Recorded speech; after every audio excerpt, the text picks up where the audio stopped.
Good morning. If you are on, can you give me a thumbs up if you can hear what I'm saying? All right, cool. Good morning, everyone. Good morning. We'll just get ourselves started. Or good afternoon if you're on the East Coast. Oh yeah, good afternoon. Happy lunchtime on the East Coast. We're just joining your lunch. So I am Katie Miller, and I'm with Aaliyah. I'm the Chief Innovations Officer, and this is Amelia. We're just working on getting our PowerPoint up and running. Welcome to everyone who's joined. We so appreciate you carving out this hour of your work lives to spend with us, and we'll just go ahead and get started. Amelia can start us off. Great. It's good to see a lot of friends online there. But in case we have people who are new to us, I just wanted to do a minute about who we were and what we were up to. So Aaliyah is a nonprofit organization based in St. Paul, Minnesota, but we work all over the country, and we're laser focused on redesigning the child welfare system so that it works for children and families.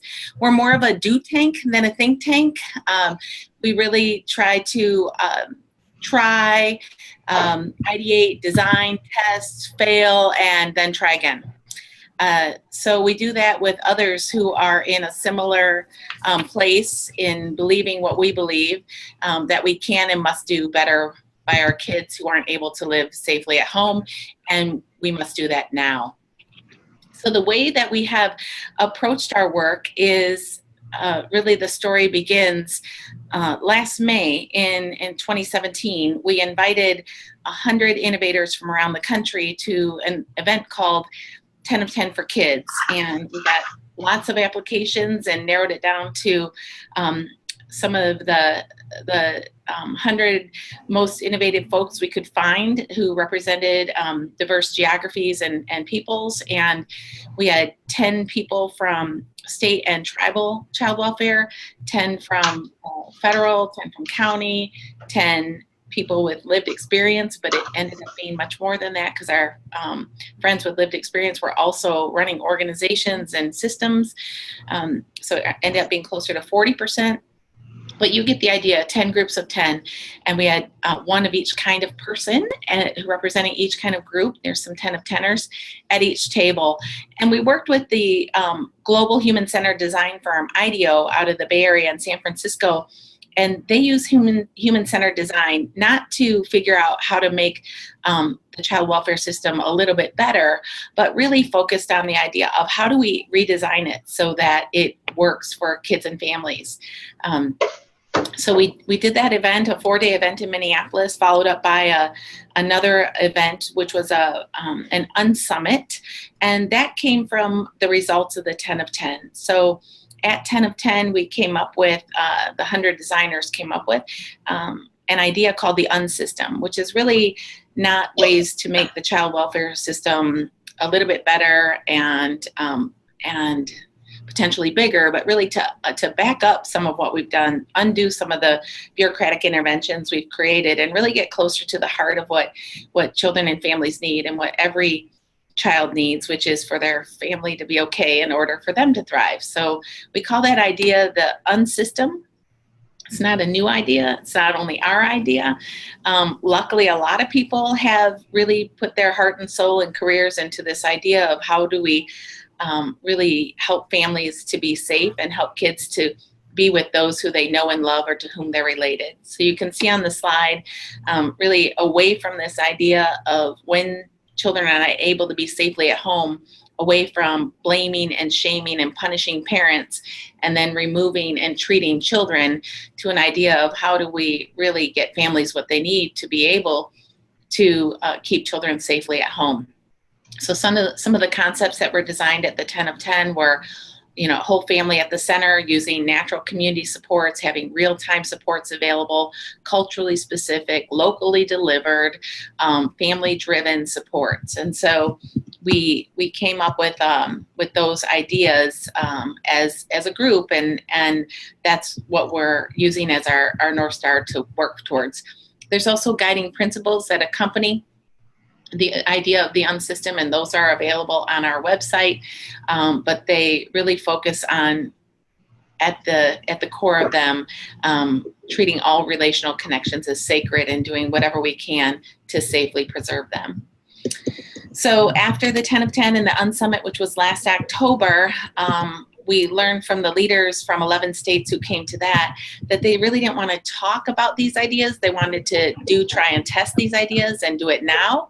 So we released an RFI in December, a request for innovators.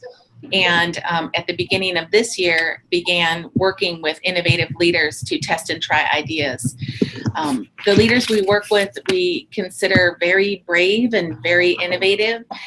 They believe, as we do, that the current child welfare system has outlived its useful function, that it's doing exactly what it was set up to do, which is protect children from additional harm after they were already harmed, and harm being defined as physical harm. But now we know so much better, and we need to do better. We know more about trauma and neurobiology. We know about the importance of attachment and connection. We know so much more about what children need to thrive, permanence and well-being. And so we're working with these innovators to design a new way of work really from the inside out. So it's not just systems improvement, but system redesign. It's not tweaking change, but rather is questioning the core assumptions upon which the system was built, and really getting to the bottom of whether those hold true or not and changing the assumptions. We are really looking at designing a new way of work, and believe that when that happens, when we try and test and find new ways of work that are more akin to an UnSystem way of thinking, that we'll hit a tipping point eventually, where there is a new way of work that replaces the old way of work. This is not only the work of Aaliyah, but really it is a growing momentum, a growing way of thinking in the field, that we are working with our public and private partners on the ground to do things differently. And what's different about Aaliyah is not just that we believe in this way of thinking, but really we are starting to do it with these leaders now, every single day, at every single decision point, really changing practice in the moment. And so I think a lot of people agree on these concepts, and we're trying hard to put them bravely into practice. So as Aaliyah and our partners and our brave innovators, really thinking about our bias towards action, which is a human design principle that we want to, although it's not evidenced right now, talk less and do more, and fail forward as we go. So we're not afraid to try things that don't work. We consider that learning as well. And we're lucky enough to have brave partners with us who feel the same way. So we have a video that Katie did, actually. I don't even know if I introduced myself totally, but anyway.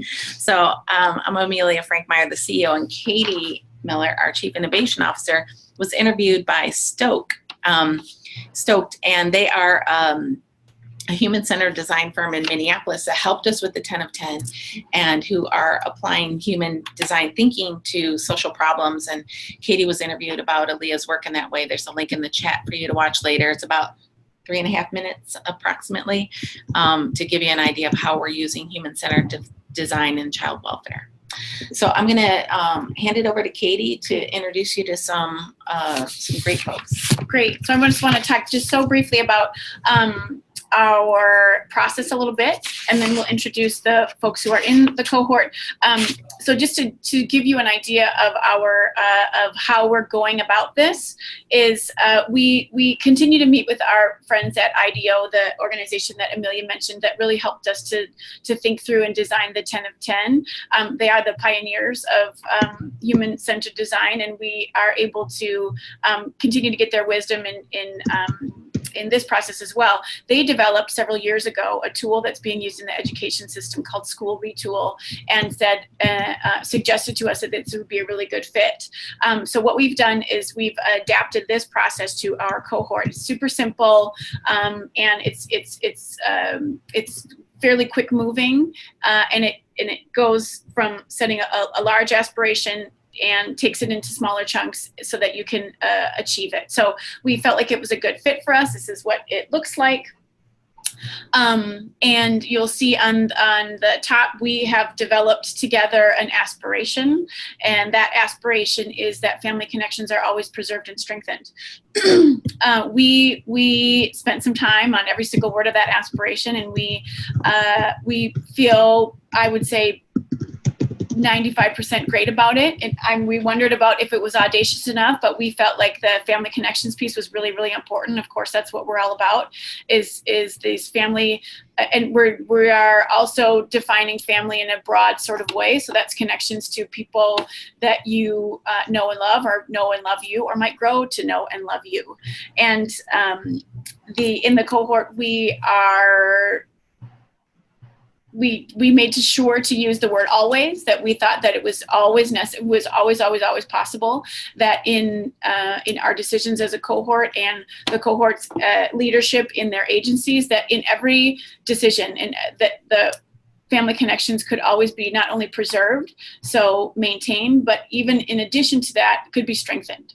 So this is our leading aspiration. And if you will see the change framework again, you would see that after we decide our aspiration, then we consider what would that actually look like? What behaviors might be in place if in an agency, family connections actually were always preserved and strengthened? So then we come up with behaviors.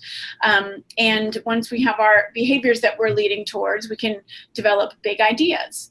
And a big idea then is broken down into small hacks. So if you can see that we are going from big and to small. So family connections are always preserved and strengthened. So to give you an idea where we are at in this process, I'm gonna back up for a second. Oh, sure. So I think we missed really describing who the we is and about the innovation cohort. So in order, after we came up with the UnSystem ideas at 10 of 10 and developed this UnSummit where we were clear on the levers of change, and we did the RFI, we then selected leaders from 5 different jurisdictions who had demonstrated that they were really in for the long haul and were brave enough to do substantial changes in their system instead of tweaking. And so we do have 5 leaders. We have 10 leaders, 2 from each jurisdiction, but our leaders are located in Washington County, Maryland, Cass County, North Dakota, Eau Claire County, Wisconsin, Waupaca County, Wisconsin, and the eastern region of Iowa, and so, which is in the Dubuque area. And so really thinking through with them. So when we're talking about we came up with the aspiration, it's really this group of innovators who have come together from these jurisdictions, who have worked together with human-centered design process and the school retool framework to come to that collective aspirational goal. In addition, each system has 2 guides to support them, many of whom are on the call today. A lived experience guide, which is someone who had experience in care or whose children had experience in care, and then a professional guide who was there to sort of whisper in the ears of the leaders, you can do this bigger, faster, more now. And we're hoping our lived experience guides are whispering, think about what that would feel like, would that work for your family, that was or wasn't my experience, and to push them in that way. So that's the innovation cohort, who's the we that we're talking about, who's doing this bit of work at this point. Right, so that's our group, the 5 agencies, and then Team Aaliyah. And to give you an idea, again, where we are in this change framework that I described. So at the end of 2017, we sent out the RFI to get our first applicants for the cohort, and then it was after several months of interviewing and meeting people, we had our first call in March. It was a virtual webinar similar to this in March, and then we had another one in April. In May, we had just the 10 agency leaders come to Minneapolis for a day, like a full day sort of workshop. And then in June, we had an all-person, in-person cohort in Minneapolis. So that was all the leaders, all 10 leaders, and all 10 guides. And now from July to the end of 2018, so July, August, September, October, November, December. So we have 6 meetings in person left. So we start at noon and go until 5, and then we have a dinner together, and then the next day we go from 8 until noon. That's how we workshop our schedule, and we will do that for every month for the end of through the end of 2018. So we have just had one in-person cohort meeting in Minneapolis, and we have 6 more to come. So just so that you know where we're at in the process. And of course, we'll continue to work into 2019, and we'll decide as a group what we want that to look like, who will visit who, and it might sort out that the guides visit some of the agencies, or we all go to the other agencies. We're still working that piece out. But we wanted to give you an idea of who the people are, and what's the process we're using, and where we actually are in that process. There's another piece I wanted to just share that we will be able to utilize with this cohort, and that is an idea called, or a process called idea crowdsourcing. And we have been donated some expertise to help us to work through this process called idea crowdsourcing. So our agencies, our 5 agencies, will be able to, you are probably all familiar with Kickstarter, where you would get everyone's, sort of financial donations to further a cause. Well, idea crowdsourcing is similar, but you want everyone's best ideas. So we will throw this "how might we" out there. We'll say to our agencies, how might we always preserve and strengthen family connections? And so then everyone in their agencies will be able to hop online and give their best ideas, and then they'll be able to see all the other folks' best ideas, and then be able to comment. So it's really a way to source everyone's thinking around how do we go about doing this. It's a great way to get our agencies involved, and frankly, we will get our best ideas, we think, when there's everyone participating. So that's something that is yet to come. We will do that campaign, start that campaign in September. So I wanted you to now meet some of our cohort participants. There are a number of us on, and we will start with Chuck Price from Waupaca. He is the Director of Health and Human Services in Waupaca County, Wisconsin. He's going to start us off and share a little bit about their big idea hack process, what that actually is, and then maybe something around his own personal experience with the cohort. So I wonder if Anna, you could help us to see Chuck and hear Chuck. Or we need to do it. Hello. See, he should be. There he is. Hi. Is it working on your end? You can just. Oh, here we go. Yeah, but I think he's unmuted. Oh. Chuck, are you ready to go? You can go. Okay, good. Oh, we can't hear you. Is your microphone unmuted? Oh, you can? Oh, we can hear Chuck. You can hear me? Gotcha. Can you hear me? Yep. All right, good. All right, good. So I'm Chuck Price. I'm the Director of Health and Human Services with Waupaca County, and really glad that our agency has been a part of the whole process with Aaliyah here, going back to 10 of 10, and now being a part of this cohort has been really pretty exciting for us. We've been working on our big idea after our last meeting. We've looked at, maybe as the group has talked, we've talked about changing the acronyms of our system as it stands. And so we took on kind of the TPR, and instead of focusing on termination of parental rights, really looking at how can we flip the system into a total prevention response.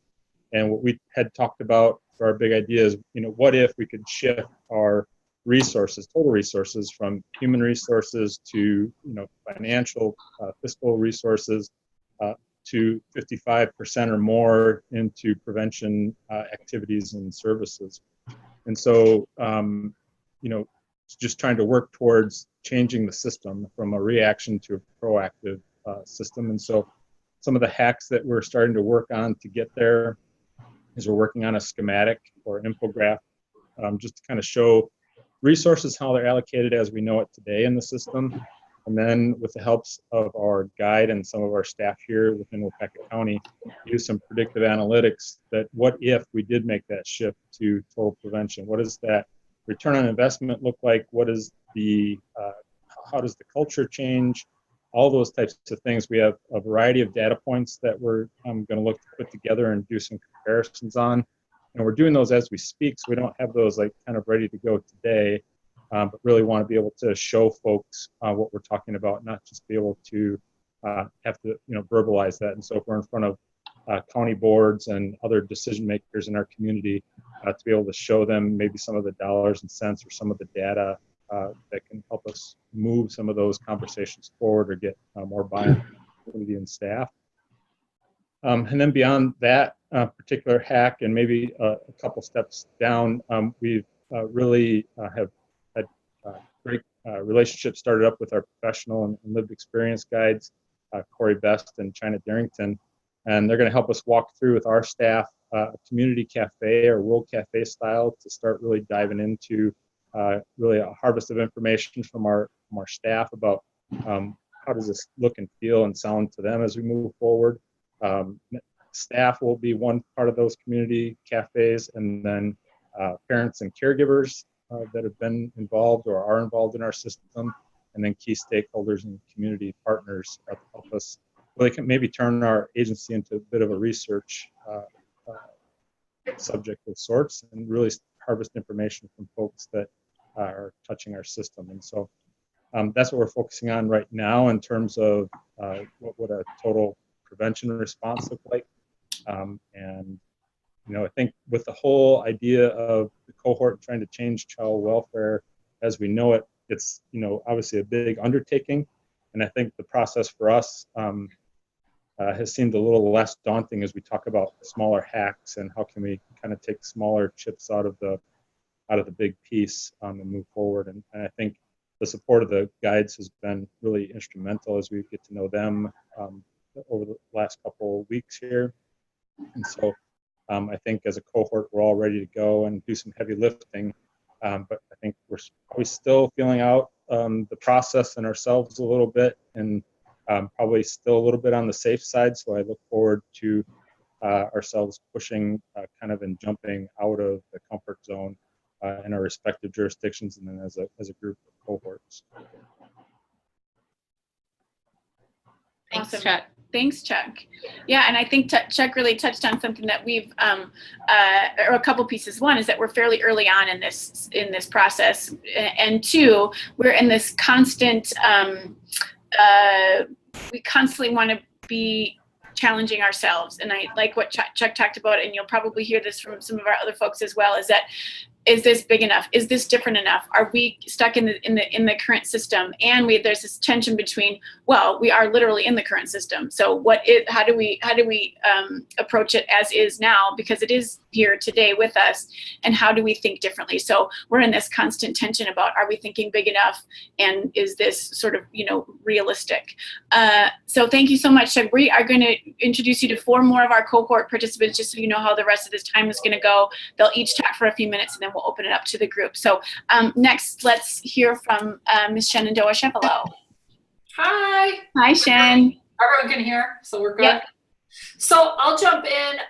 So I come in as a lived experience guide, although I feel like I walk a little bit of a border because my professional life is in child welfare as well. So I have a bit of both of those, but age out of foster care myself, and I'm working with Cass County. So Linda, who I see at least, and Chip.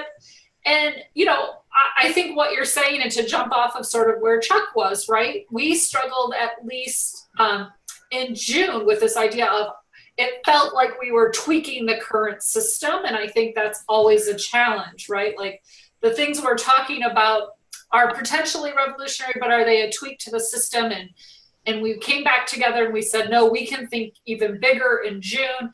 And finally, Cass County settled on saying, well, we like all these ideas that we're hearing from the other groups, from what WPAC is doing, from what Iowa's doing.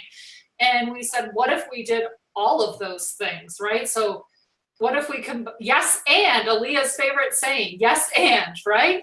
So yes, and more. And they settled on the idea of complete community investment and family connection.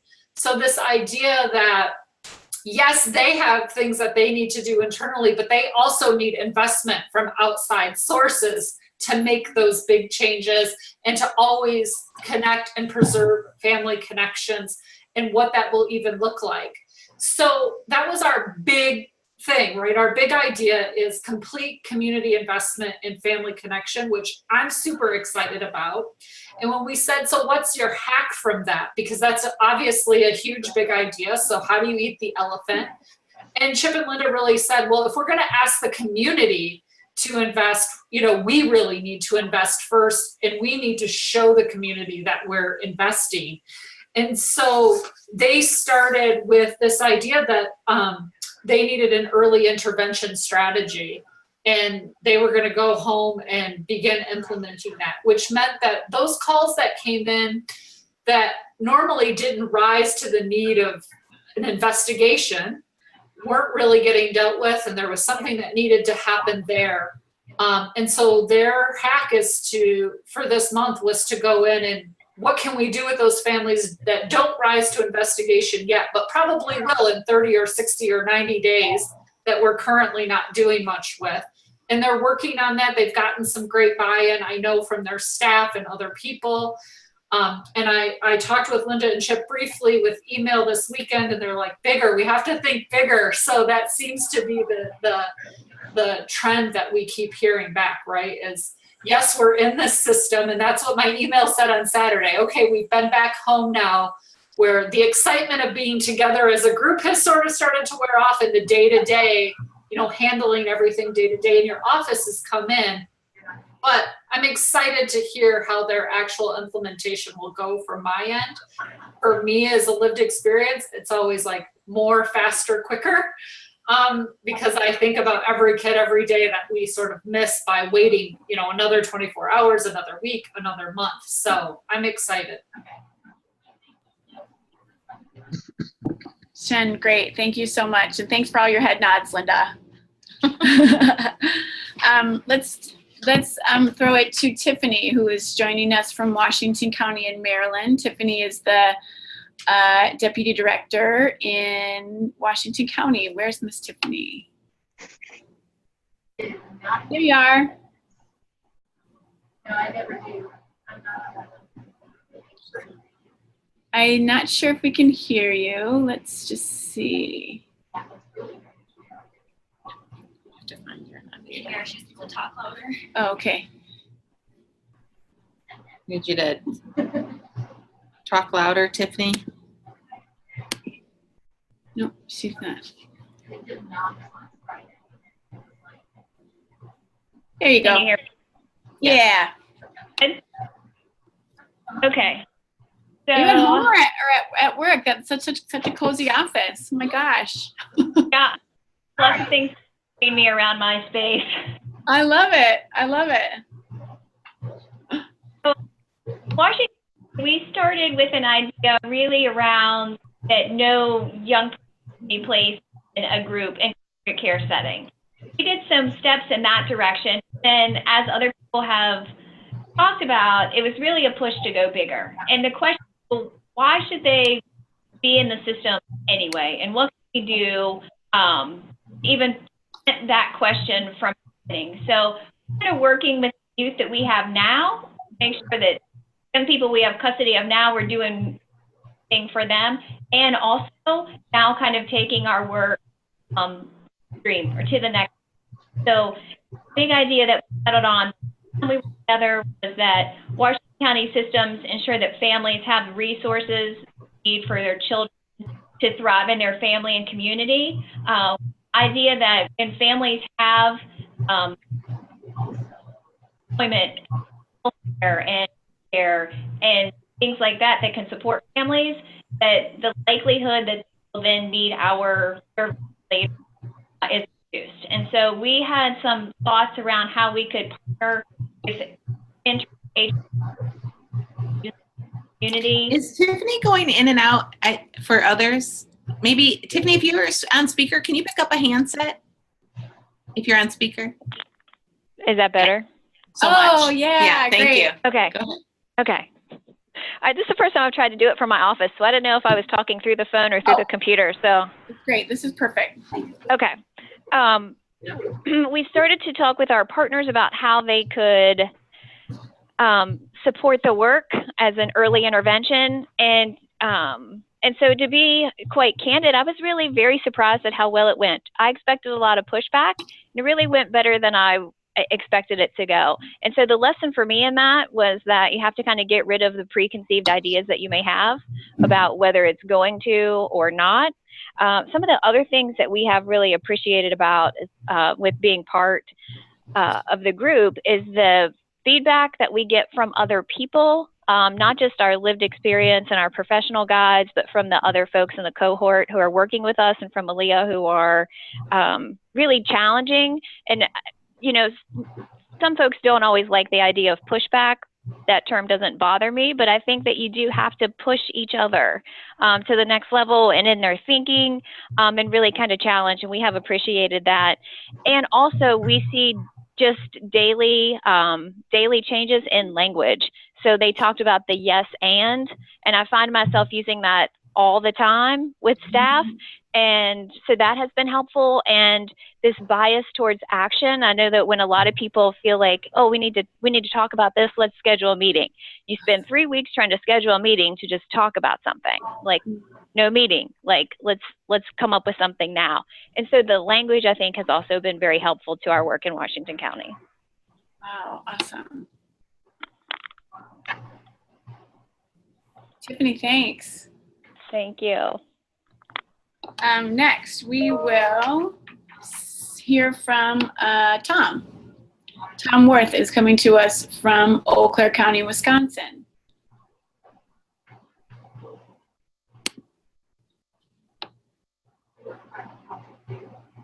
Anna, I wonder if you could help us to unmute Tom.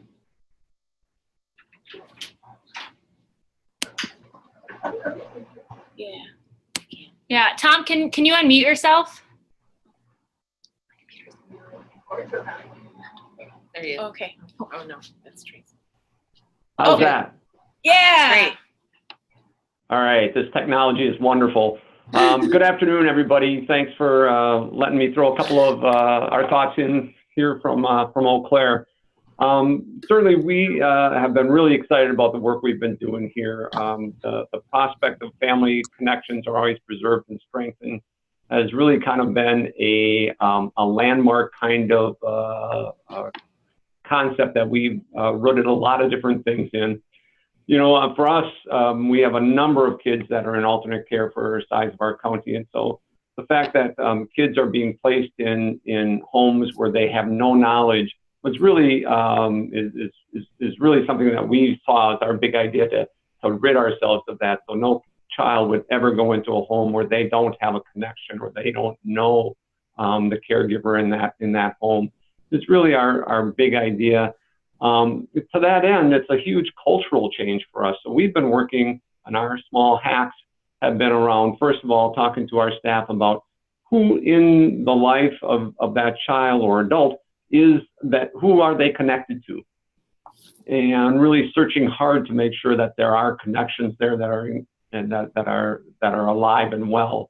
And then the next thing, in order to help our agency culturally, we began a small book club, and so we are reading a book together as a management team to really begin understanding what change looks like from an administrative standpoint. That is going to really cascade across the entire agency. So that's our second big idea. The third thing that we have been doing is we've been really working with our decision makers, our local board folks, our county board folks, our judges, to really get this word out about, we want to talk about child welfare in a new light. We want to change the lens, not from safety and how do we protect to certainly how do we protect and guarantee the safety of the child, or at least try to guarantee the safety of the child, but also keep that child home. Those connections that you don't oftentimes see, the physical injury, the psychological injury of kids being removed, and the ACEs that are instilled upon kids when you remove them are invisible at first, but certainly have long-lasting impressions on children. So that's kind of where we are and kind of the work that we have been doing over the last couple of months with Aaliyah, and we've just have been absolutely excited to be a part of this. For us, it was a great opportunity, and the timing was perfect. And I think it really gives us the underpinnings to move our system forward. Thanks, Tom. Thank you, Tom. And now we will pass it to Mandy. Mandy is coming to us from Iowa. She's one of our guides in Iowa. And Mandy, if you say something, let's test it. Can we hear you? Can you hear me? Yeah, we sure can. Hi, Mandy. I'm doing it on my phone this time. Oh, so great. Great. Yeah, so I'm a lived experience guide from Iowa. Our big idea, I didn't really know what to expect when I came, but my expectations were blown out of the water. Everybody's got such an open mind and are willing to go twice as far, 3 times as far as what we need to. The fact that everybody's kind of looking at things in a more preventative way, and it makes my heart smile.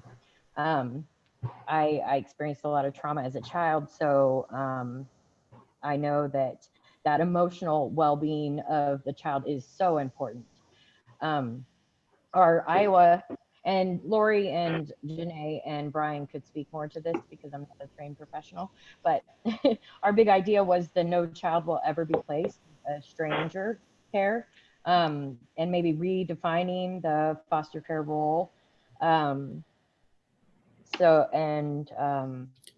No more group homes, things like that. So I'm really looking forward to seeing how this is going to all play out and getting to know everybody better. And yeah, so that's all I got. Mandy, thank you so much. And I just want to say thanks to everyone. I'm sure this is not the first webinar everyone's joined, and this is certainly by no means a 100% smooth technology. So thanks for being patient with that. And we still think it's better to try and share on screen than not share at all. So thanks for showing up. And what we want to do now is, first of all, I want to talk about a couple of themes that have come up, and that is certainly the connectedness and mindset shifts. Sometimes it feels like we're saying small things like, oh, let's start a book club, or if we sort of just use different language, but we really think that those are powerful things, and especially put together are really, really powerful things. And certainly there's a focus on prevention that is huge here. So what we want to do now, and if you want to share some observations, Amelia, and Amelia's typing in the chat on behalf of me, or I think it will show up as Katie. But what we want to do now is open it up to the group. There might be questions that we have. There's some things that we might just have assumed that you know, since we're kind of in it. If there's things we can clarify, if there's questions that you have. I know that there are other cohort members on, that if you all want to say something, please feel free. You can ask, put a question in chat if that's more comfortable, or if that's something that you want to do, we kind of talk about it as a group there. But is there anyone out there that has any questions or comments or feedback about the cohort process, or who's in it, or what the plans are? While you are considering your questions and feedback, I also want to say that we have another person involved in the cohort, and that is an evaluators. We have somebody who is a 10 of 10 designer. She is a professor of social work here in the Twin Cities area, and is working with us as a part of the cohort to capture what work is being done on site in each of the 5 sites, and then we'll be able to help us to tell that story of what has actually changed from the beginning until we're sort of done. There's not a done, but till the end. Anyone that would like to start us off and share?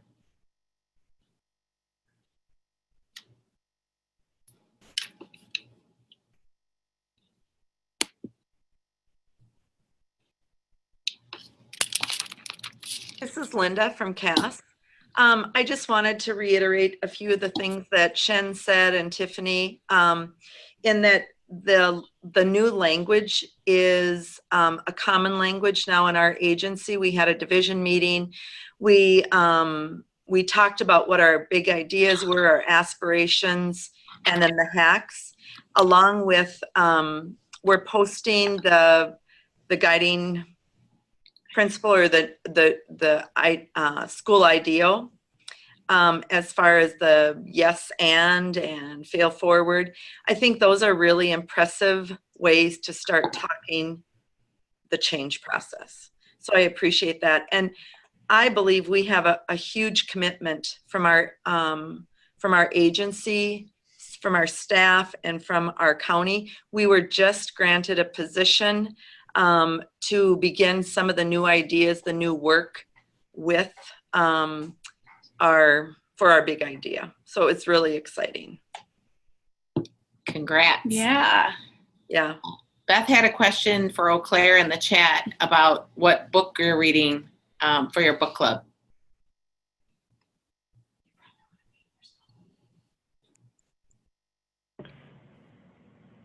Tom, you got that? Yeah, yeah, I'm trying to get unmuted. There you are.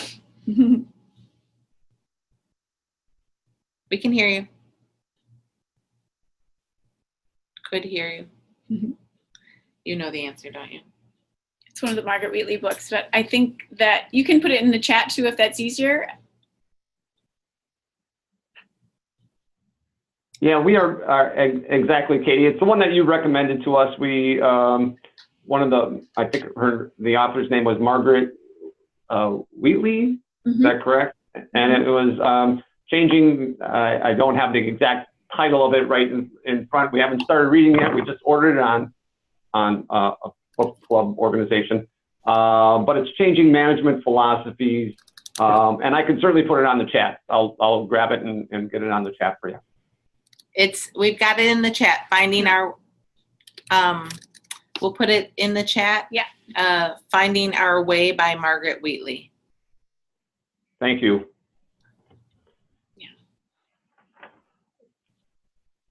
I think it's actually finding our way in a changing environment, and so which is better. Yeah. So. Better. Does anyone else have any thoughts or questions? We'd really love to hear your reflections or questions.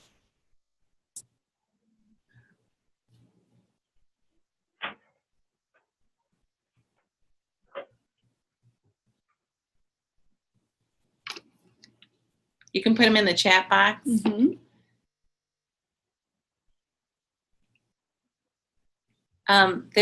There's another one,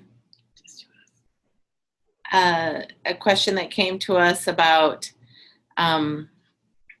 really the evidence around connection and love and relationships, and thinking about really encouraging people to look at those often overlooked values. So just what we're learning, what we're coming to know is really boiling down so deeply to the idea of humans needing to be connected, and not just connected to a bunch of people, but for children to be connected to a single protector, to have someone who to whom they are deeply connected, someone who claims them, to whom they belong, that they know no matter what, no matter where they are, that this person has their back. So that's a really important focus of our work, is that it's not just okay for kids to be safe in this home and then this one and then this one, that they need a single adult nurturing protector. So so we think that's a really important point on which we really build a lot of our work. We got another question in chat about, with all these small hacks, how do you measure progress? So, so these are really, if you think about it, in the 5 systems, we have 5 simultaneous experiments going on. Everyone's trying to get to the aspiration of family connections are always preserved and strengthened, and different people have different ways on how to get there. So you heard Tiffany talk about in Washington County, they're in, Appalachia country, and so really meeting basic needs that people need to be able to eat and have housing to be able to even think about, higher order kinds of things. So how do we attend to that so that they can even think about thriving after they get through surviving, right? So everyone's got their own small rolling experiments happening. And as Katie said, we're working with a professor and author of mixed methods research book from a university in the Twin Cities, and we are designing really those measures in each system to be able to tell. So we're gathering some pre-data around what the systems look like now, number of care, length of stay, those kinds of things, screened ins, but also qualitative data about how do people feel, what is the current way of practice, what do people say about it, what's the experience of people who engage with the system, and how will that change over time as well. So a mixed methods kind of quantitative numbers and a qualitative words around the experience. So, and our evaluator, she's Dr. Laurel Bidwell, and she earned a grant from her university to be able to do some extended work with us. And so she'll be visiting each of the sites. And so she, again, we knew that the mixed methods evaluation and research would be a perfect fit for us because we know that it's some numbers and it's some story. So she will be working with this staff at each of the agencies to come up with how do we best measure exactly what you said, Kelly, is how do we know that this big idea is even working? How do we know if we achieved it? How do we know if the big idea is actually the big idea that we thought it was going to be? So, and that is still kind of a TBD. So we are working on that, but we do know, as Amelia said, it's going to be some quantitative data and some story, and she's going to be able to develop that in each site differently. But then, but also in a way that it tells a big story of the cohort. So stay tuned for that. And I think it's important to say that, Laurel was part of the 10 of 10, and people who were part of that 10 of 10 design experience were in many ways changed by the experience. And Laurel has been volunteering her time with us because she was so moved by what was happening. Just a shout out to the lived experience and professional guides who are volunteering their time with us. We do our best to bring them here and reimburse travel expenses, but all of their time is completely volunteer.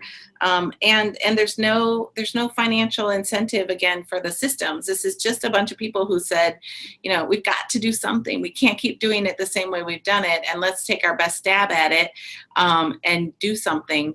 And so we all have done that by whatever means necessary. We are still actively fundraising to be able to have someone lead the cohort. I mean, Katie's got her day job and then she's doing the innovation cohort on top of it. So we really need some dedicated time to it to be able to do and maximize all that we're learning. I mean, the lessons are just rolling in from these 5 systems, and we would so love to be able to share this with everyone in a deeper, richer way. We'd love to dig in on the evaluation side and be able to have Laurel be more dedicated to us, or other evaluators to be able to be more dedicated to capturing the lessons learned. So we are still in active fundraising in big and small ways. And I see Kirsten, the question in the box around that too, is that, every month when we bring these folks here, we've got this 5 systems, which means 10 leaders, and then each leader has 2 guides. And so, we're bringing together 20 folks or so in traveling from all over the country to come here. And even though it's 24 hours, the support of the travel and expenses to do that is kind of our bare minimum right now that we're still actively fundraising for to do it. But we at ALEA have just decided, we're going to do this and hope that good people will rally around it and see the value and worth in it, and that we'll be able to raise the funds along the way to continue to not have people do it at a loss, but at least take care of the travel and accommodation. And we have a much larger plan that we're raising towards to be able to bring the right supports in.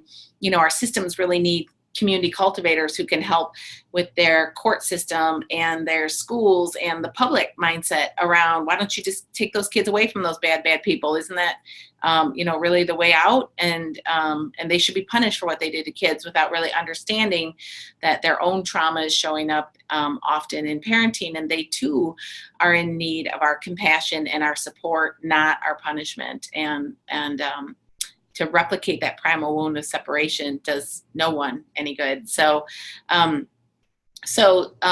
really the answer is we will take support from any place we can find it, that we spend a good deal of our time trying to tell this story.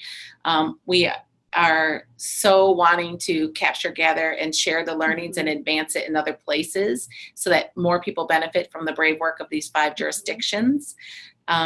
So that's really the answer, that we'd be happy to have offline conversations and take any referrals or recommendations you have from folks, but we have quite a bit left to do here in terms of changing the system, the size of the child welfare system. So it's going to take every last one of us, all hands on deck in every way people can and are willing to show up.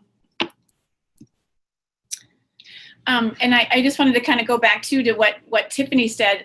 Amelia was sharing about how do we capture what these guys are learning and share out. And one of the things that I remember, or that Tiffany just said on when she was speaking, was about when she brought this idea back to her staff, she was surprised that it wasn't like, it was pretty well received. And so one of the things that we're learning is to constantly challenge our assumptions about how fast it can move, or how possible it is, or how on board people might be, or how hard it will be to, well, for example, I forget which agency it was, but in our last meeting, one of the agencies was talking about, they had made plans to have a meeting or advance this sort of concept of the UnSystem, and went, oh, we forgot to include our legal system. Oh, nobody invited the judges, or whatever. This is a lesson learned. Like, oh, we forgot a real key stakeholder. So, and we want to be able to capture and share all of that. So I just wanted to add those, 2 pieces about what we are about. So if you want to offer some more feedback, we still have at least scheduled 10 more minutes here. So if you have any questions, we are certainly welcome and open to that in any kind of way. We really want for folks on our audience here to be able to participate and ask questions and the things that we maybe haven't thought about. So feel free. I will say too that our technology is frozen on this slide. There is a larger PowerPoint which we'll put out on Facebook with it, so you can see some pictures of people hard at work doing this work, so you see what that looks like. It involves essentially a lot of Post-it notes and a lot of really hard conversations. But there's a better framework for the cohort, a kind of a visual on that, so you can see that there. The other thing I'm just going to say, just because I have the space to say it, is that just like we're questioning our assumptions in the system, I think we need to really question our assumptions about change, that our world is changing significantly more rapidly than it has historically. And we believe that this is not an impossible lift. We believe that things will go slow at first and then go fast, much like many of the other social change movements you've seen in our country. If you think back to some of the more recent radical policy changes that we've seen, things change in a day and a week when the right people are on board. So we don't believe that we have to convince everyone. We think we have to really get to the right people. And to hit a tipping point. And we also really deeply believe that because of the advent of the way our world is shifting and technology, and there's a lot of evidence to say what we're doing will move at record pace going forward, and that the past is not a good measure of how quickly change happens because of the pace of our information sharing and flow, the pace at which new learning is coming to us in the advancement of so many of our technologies and practices. So we're incredibly optimistic that this is not a 20-year lift. We really believe that we will see very substantial changes over the next 2 to 5 years. And so we have hit a place where there is a growing momentum and a growing intolerance among all good people to say what we're doing with children is not okay, and we have to figure out a new way. And I could give you really hundreds of examples of that, of the accountability that's happening related to the treatment of children, and foster care is no different. I mean, you can look at lots of things in the news I won't get into, but really thinking this is moving more quickly than you might think. And I just want to, Corey, feel free to pop on, but I want to give a nod to what Corey Best has shared too. He's one of the innovation cohort members, and he said what's been most impactful is that each cohort member has focused on mindset and behavior change, that we're not advancing a new policy, we're not advancing or trying to develop a new program or model, and that we feel like this approach then makes it more meaningful or deeper, that when we simply change how we think about things, then we change how we behave. Just as an example, the cohort group that were in Minneapolis, this group that was in Minneapolis, was it last week or 2 weeks ago, every single person showed up in a way that they were open to change, they were open to honest feedback, and everyone showed up in a really wholehearted way. And we just really feel like that is one that will, well, that's my personal prediction for what's going to be the one of the key indicators for change, is just how each of us individually show up, and it will be wholehearted, and it will be in a connected way, and it will be loving. And we're talking about love, and I think that's going to make a huge difference. And so thanks for that distinction, Corey, that we are not policy advocates necessarily, that we are really changing how we show up and do the work. And then the policy will change as a result of that. That when people come to a new understanding and a new commitment to helping of what children need to thrive and helping them to do so, and understand that family then is the solution, not the problem, that every child all over the planet, what they need more than anything is for their caregivers, for their mamas and daddies to be okay. Once we get that and we stop separating and punishing, and instead begin looking at what is the healing needed for these families to be able to keep children safely at home, that things will rapidly shift at that point. And so looking at different ways to try that and experiment with that. So we wanted to just wrap up here, and please stay tuned in the next coming months for an additional Rev Report, additional webinar like this. We'll have more to share. We will probably be doing that sometime in October. We have yet to set the date for that. Also, go to www.aliainnovations.org to sign up for our newsletter. You'll get all the updates and information as we have them there, and our newsletter that comes out generally twice a month. And if you are interested and have other things to share offline, please get in touch with us. I'm at katie@aliainnovations.org. Feel free to send us an email. We are really, really open to feedback and questions and partnerships. Like us on Facebook and Twitter. We're posting there a lot. In fact, we're in the middle of a social media campaign there on telling stories around how family can look and how do we assess risk differently in families. We'd love to have a conversation there with you. So please be in touch, and thank you so much for joining. We'll stay on for another couple of minutes. If you want to be in touch with any of the specific cohort members that are on here, maybe they'll stick around for a minute or two, but please stay tuned, and thanks for your patience today and for joining. We're so glad to have you. Thank you.